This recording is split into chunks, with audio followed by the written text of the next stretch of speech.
Am I the a-hole for not helping my sister reconnect with her son, telling her that she abandoned him 20 years ago?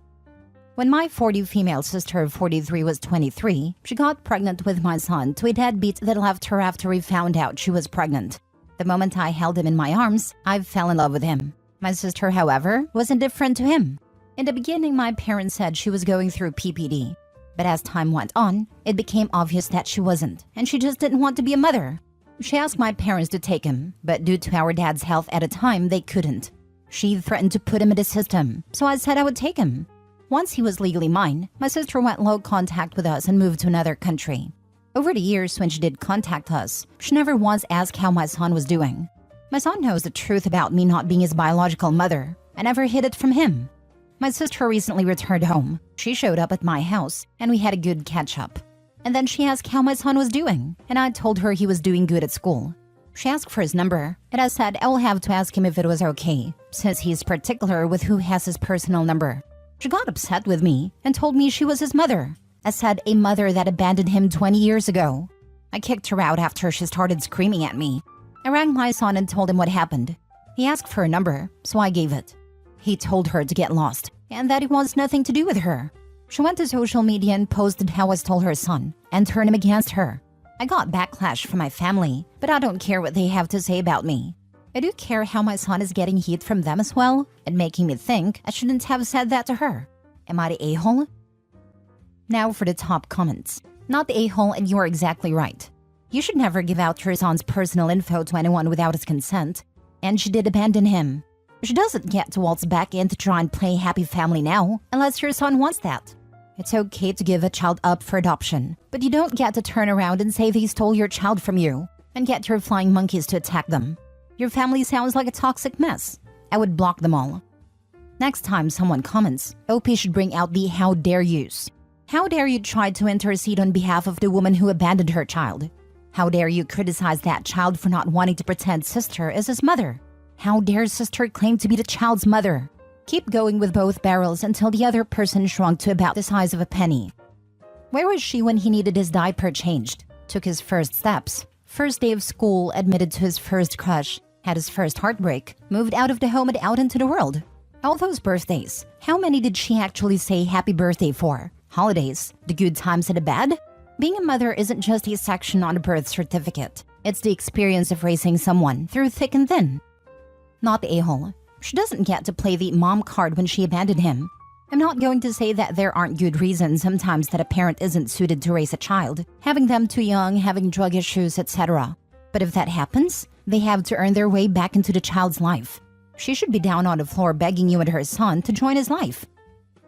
Next story. Am I the a-hole for not making my daughter give up her room to my stepdaughter and grandchild? I, 37 male, have been married to my wife, Sadie, 37, for 4 years. I have a daughter, Chloe, of my own from my previous marriage, age 9. Sadie has a daughter, Ace, 19, from an ex. Ace hasn't really been in our lives often, as she lived with her grandparents her whole life because the state took her from Sadie when Ace was 7. We still saw her on holidays and try to reach out. Ace was living out of state with her boyfriend, but he was recently arrested. So she asked if she and her baby could move in with us, as she needed help getting back on her feet. My wife and I spoke about it and agreed. When I brought up the extra bedroom in the attic, which is an area in the attic we made into a spare room for guests many years ago and no one uses the attic anyways, my wife became upset, gasped even, and said she was not making her daughter with a 5-month-old baby sleep in a dirty attic. I said obviously we would clean and prepare it, and where else did she suggest she sleep? Which is when she told me Chloe's bedroom would be perfect. Chloe's bedroom is very large and across the hall from the bathroom, which Sadie said was perfect. I told her Chloe would not be giving up her bedroom she'd been living in since before I even met her. She got upset and started to plead and said that this could make up for the year's loss and proved she really loved her and that she was wanted. I basically told her no, she could prove that another way, that we wouldn't give up the bedroom. She got angry and said a 9-year-old does not need all that space, and I was picking favorites and not even thinking of the bigger picture. Ace would need more room. It'd be hard for her to go up and down the stairs with a baby, etc. I stuck to my answer and my wife slammed the door and went for a drive. Today she tried convincing me again and I wouldn't give in, and we got into another argument. Am I the a-hole? Not the a-hole at all. You most definitely should not displace your daughter from her bedroom to make room for Ace. Having a 19-year-old stranger and her baby move in is going to be more than enough of a change for your daughter. Your wife can find some other way to make up for the years of loss without kicking your daughter out of her bedroom. Sadie has already proven that Ace is wanted by taking in her and her baby. As for the stairs, women safely carry babies/children up and down stairs every day. Info: do you know why Ace was removed from Sadie's care? She was deemed unfit. She had drug and alcohol problems. And you, a person with a young daughter, thought it was a good idea to marry someone who not only had their own child taken away, but never earned that child back? She clearly doesn't care about her stepdaughter, ready to throw her out of the only bedroom she's known.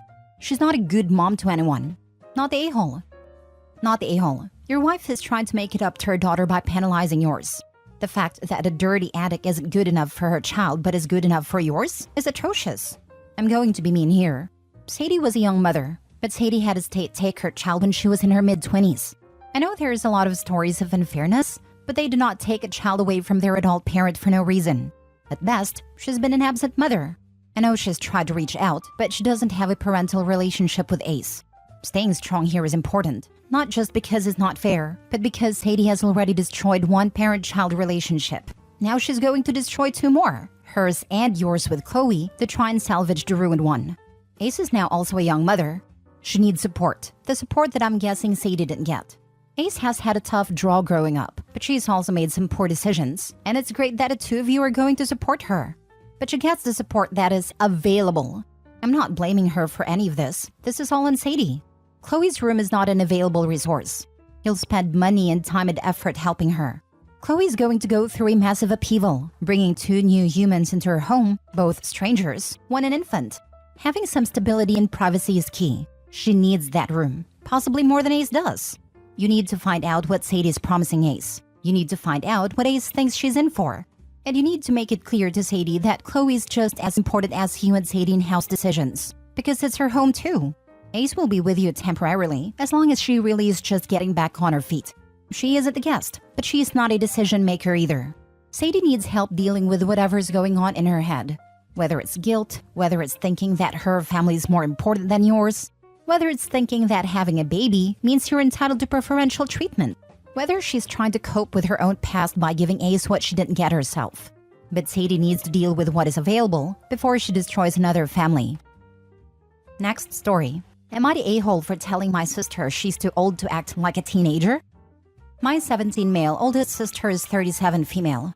Despite being almost 40, she often acts like she's still a teenager. Lives with our parents, is unemployed, and has been living off their money since she dropped out of college after one semester.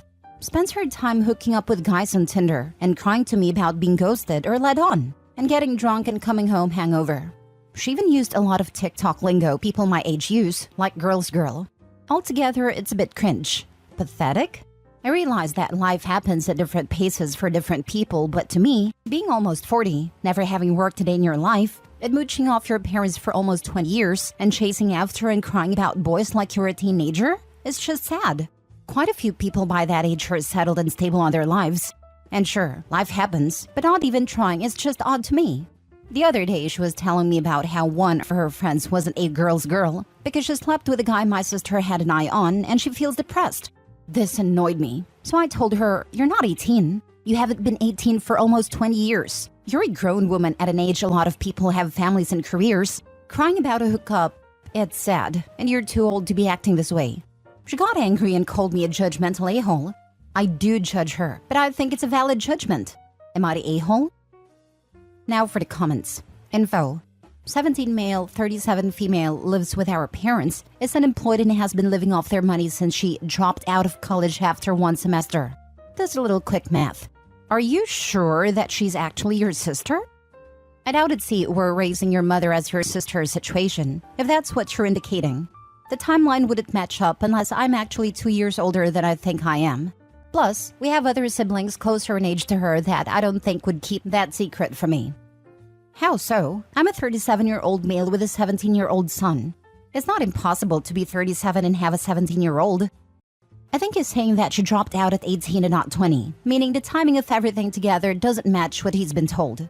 It's physically possible that 37-year-old could have a 17-year-old child if they had said child at 20. But if she dropped out of college at 18, then this wouldn't be the reason.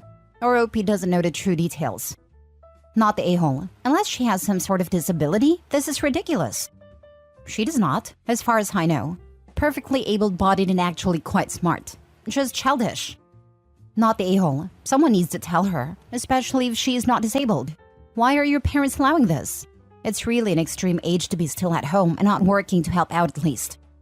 They had her very young and were too poor to spoil her when she was little, so they're probably making up for it now. If very young and poor, who knows what kind of trauma your sister endured as a result. Early childhood trauma is the leading cause of borderline personality disorder, and this post kind of screams it. Possibly, but she's an adult. She's had time to deal with her trauma if she has it. Instead, choosing to mooch off our parents in a way that f***s me over is up. Next story. Am I the a-hole for paying $21K to send my kid to private school behind my ex-wife's back? Our son is 8 and has an incredible curiosity about the world. His first and second grade teachers gave nothing but glowing praise in regards to both his intellectual growth and his demeanor. However, his third year has not gone well. His teacher has sent us several emails stating that our son does not pay attention in class and is cold towards his classmates. When his mother and I ask him how school is going, he tells us he hates it. He said, all the teacher does is yell at the class to stop talking, that the kids keep talking and we never do anything, and I hate being there. I can see the light fading from his eyes every day, and every Sunday night mid-September on he cries because he doesn't want to go to school. My son lives with his mother and spends weekends with me. We all live in the same town, and I would describe the relationship between his mother and I as cooperative, but bad feelings persist. I asked my son a few weeks ago if he wanted to change schools, and he responded, God, yes. I asked his mother if she would have any issue with me sending him to a highly regarded private school about 17 miles from our town, and she reacted in a way that was not expected. She said I was being ridiculous, and that it would be an undue burden to her to take him to a different school, which is fair, and it would be unfair to her other children if only one of her kids got to go to private school. I added that I would take him and drop him off every day and pay for it 100%, and she still said no. I told her I don't want our son to waste his potential, nor do I want to fail him as a father. In essence, she responded that our son is just being a brat because he's bored. I registered him at the school and paid a tuition. He starts in August. I told him what I had done, and he was elated. Naturally, upon hearing this news, his mother was apoplectic. All I said was, fine, you tell him he isn't going because you think he's a brat. Am I the a-hole? Now for the comments. Info. Her other kids are not yours, right? Correct. Then not the a-hole. She's not a good mom if she's willing to hurt your son just in the name of fairness. Half-siblings whose non-shared parents have different means get treated differently. That's just how life works. Besides, if your wife is currently with her other kid's father, then it's also not fair that your son has divorced parents while his siblings don't. Courts may not look favorably on you enrolling him without his mom's permission. I'm not sure, but I do think you might want to try for more custody. It really wouldn't surprise me if your son starts getting treated as the black sheep in that household, especially as time goes on and the siblings get older. Fair does not mean equal. I'm a teacher. The goal is that each child gets what they need. They don't all need the same thing. Kids don't get that, but their parents should. Last story. Am I the a-hole for kicking out my sister-in-law after she lost my son while babysitting? Over the past 3 months, my husband's sister has been staying with us until she got back on her feet. As part of her contribution to our household, she generously offered to babysit our kids, including our 3-year-old son with autism and with both delayed speech and language, without expecting any compensation. However, about 3 weeks ago while she was babysitting, our son managed to slip out of the front door without her awareness, wandering around for approximately half an hour before a concerned individual alerted the police. Rather than immediately notifying my husband and I about the situation, she spent an hour searching the neighborhood before involving law enforcement. We only became aware of our son's disappearance after she had already found out that the police had picked him up and safely returned him home. There's uncertainty regarding whether she would have informed us if the police had not explicitly instructed her to do so. In the aftermath, I asked her to leave our home. My husband believes that my decision to kick her out was overly severe, labeling it as an honest mistake that could happen to anyone. He also emphasizes her lack of alternative living arrangements, arguing that it was unjust to leave her without nowhere else to go. She put my son's safety at risk and broke my trust, and I can't get over that. But I can't shake what my husband said. Now I feel terrible about putting her on the street. Am I the a-hole? Not the a-hole. An honest mistake initially, yes. Kids can be slippery little devils. The big mistake was not calling you. Spinning her wheels searching for an hour, then hearing the police thankfully had him. And when she was going to call you? Has she even apologized? Doesn't sound like it. She's staying with you to get back on her feet. So she's an adult. This isn't some 19-year-old being an idiot. She should have known better. And since she doesn't know, she cannot be relied upon and deserves banishment. Right. After 10 minutes of not being able to find him, I have a kid. They're definitely slippery. She should have called the parents. 15 minutes is all it took for my nephew to open the door stripped naked and get halfway down the block. Yes, he got naked outside.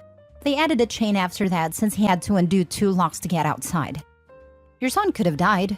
Also, many states make parents who lose their children take parenting classes and have strikes against that can cause them to lose their children. This is a serious issue, and she should not be trusted with her child. OP not the a-hole. I would 1000% kick her out. Hard times or not. Your son could have been seriously injured or worse. Your husband is not taking it seriously enough.